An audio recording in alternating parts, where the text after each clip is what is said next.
Alright, so I was actually told something kind of cool and interesting is that eternal pissbag scumlord Andrew Stout would rather wrap his arms around a pedophile than just confront his friends about his problem.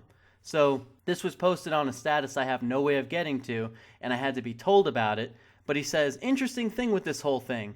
Samantha messages me telling me she blocked Marbles and most of his people. Yes, because we kept fucking with her neo-Nazi friends on her Facebook and that made her uncomfortable because they're family friends. The most involved I got was when she messaged me about it a couple of times, and you did nothing. I was empathetic with her situation, and you did nothing. I didn't get too involved though since I had Saket drama among personal life stuff going on.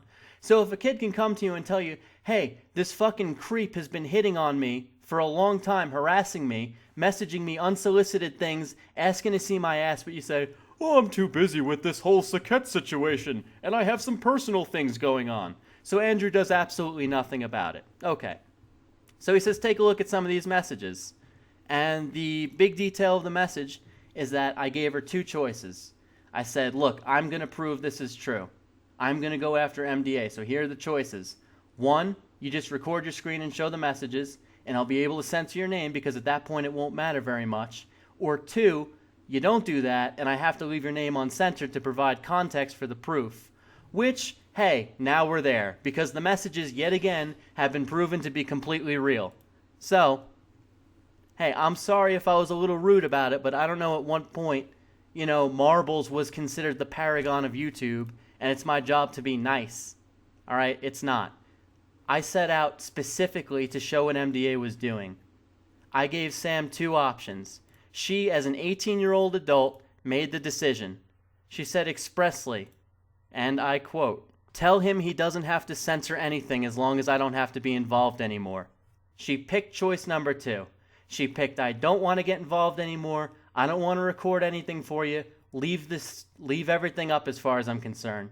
Sadly, I don't know how to do the magic trick where I somehow uninvolve someone after their name was shown, but clearly she wants to get re-involved herself by complaining to Stout again because the kid has problems. It's okay to say that. She's depressed and she's seeking a group to accept her. And because for some reason she feels slighted by me, even though she made that choice for herself, she wants to go back to Stout, who did so much for them in the first place. So to reiterate a good question, do any of your deflections change the fact that MDA is going around asking children for naked pictures of themselves? Because it's interesting of you to switch the focus to me for not doing things for the right reasons and not being quote-unquote empathetic.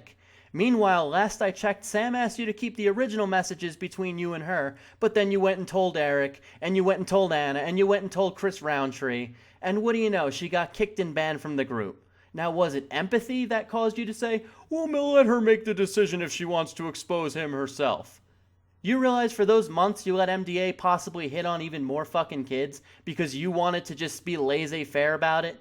Either you're too busy, you're too stupid, or you don't give a shit about actually stepping in and doing something about the situation. But now you want to vilify me because, oh no, Marbles turned out not to be a nice guy. Alright? At the end of the day, you knew this guy was doing stuff to young girls and did nothing about it. No one coerced Sam into anything. Everyone has conversations of the screenshots she sent of her own free will. There's even messages of her asking me to expose Must Destroy All. They're all up for the public to see. Jerk or defender of child predator? Which one is worse? How many more of you would like to come forward? Because so far we have two. Well, three if you count Circus Forehead. Who else wants to wrap their arms around a child predator just because Marbles was mean to them? Tell me that. Make yourselves known for me, please. So let's wrap this up. I want everyone to be aware of three main things. Those messages are real, it's proven, and now it's double and triple fucking confirmed for you. Stout knew of said messages and did absolutely nothing. The only information used was information given willingly with even formal requests to expose MDA. All of a sudden, everyone's focused for blackmail attempts for information I already had that wasn't even sent by me personally. Meanwhile, the pedophile Must Destroy All tries to sneak by. Do you think I'm honestly afraid of screenshots? I'll tell you, I'm not like MDA. See, I can be public about this stuff because I'm not actively trying to get naked pictures of children. Therefore, there isn't much to worry about, and unlike him, I didn't spend this time throwing up in my bathroom out of anxiety. The minute I saw this, I said, good, I will respond. I'm glad Stout brought this to the table to show everyone what a piece of human filth he is by trying to deflect onto me because Marbles isn't a nice guy. Fuck you. Fuck anyone who defends him. No, I'm not a nice guy, and I told her I was going to get proof one way or the other. She chose the latter. I'm sorry an 18-year-old made a decision. Boo fucking who, a blue blue blue blue blue. So let this be an open invitation to anyone who deems it more offensive that Marbles isn't the nicest guy on the internet versus a guy who's trying to get naked pictures of children. I am not a nice person. Must destroy all is a pedophile. Stop wrapping your arms around him, you piece of subhuman filth. But yeah, those in the audience, feel free to tell me what's worse. Is it someone who's rude and mean and aggressive about this sort of thing on the internet? Or is it the guy that's looking for depressed and anxious 15-year-olds, asking them for nudie pictures and then holding the threat of blackmail over their head so they stay quiet for years?